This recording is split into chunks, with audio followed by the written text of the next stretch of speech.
Glamorgan easily batted out the last day of their LV County Championship match with Gloucestershire in Bristol. In the end, the only winner being the batting-friendly pitch. The Welshmen started the last day on 88 without loss in their second innings, which had them 37 runs behind. And the only way for there to be a game here was if the home team could add to the early wicket of James Kettleborough, who was LBW to Tom Smith for 34. 9 overs later, David Payne removed Jacques Rudolph in the same way after the batsman had added 13 to his overnight 56. He left with his side on 124 for 2, 1 run behind, and the door to Gloucestershire had been opened ever so slightly, but not for long. Fresh from his career best 98 in the first innings, Aaron Donald looked full of confidence, while Colin Ingram also produced the kind of shots that showed that no batsman had anything to fear, even against the spinners on this last day pitch.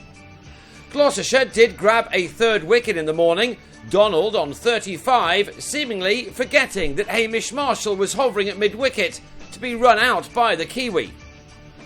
Glamorgan lunched on 191 for 3 for a lead of 61, and Ingram ensured that door now remained firmly shut.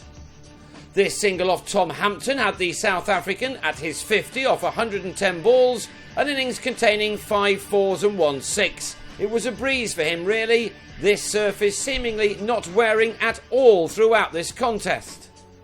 Batsmen would have been itching to have a go out in the middle. Chris Cook wanted to make sure that he made the most of his opportunity. He went on the attack, hitting Smith for this 6.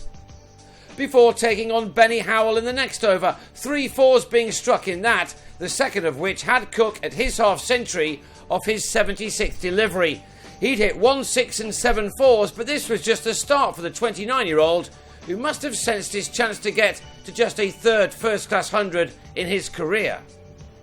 On a lovely, very late summer's day, playing under almost cloudless skies, Ingram and Cook went into the last session of the season both with one thing on their minds, and that was to get 2-3 figures.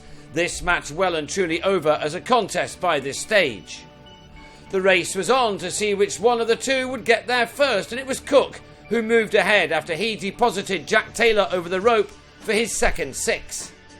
The two then matched each other shot for shot, both men moving into the 90s at pretty much the same time, although Cook had faced only around half the amount of deliveries than his more experienced partner.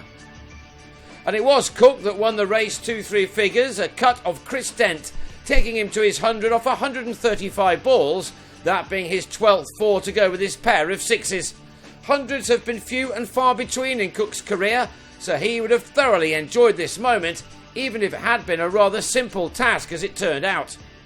In the next over, with Will Tavares giving himself a rare spell, Ingram hit his 11th 4 to get to his century of a more patient 220 deliveries. It was the 12th of his first-class career. The game was ended at the end of the same over, with the Welshman finishing on 365 for 3. So it was a rather dull end to the season in Bristol. The home support still glowing though, after last week's one-day victory at Lord's.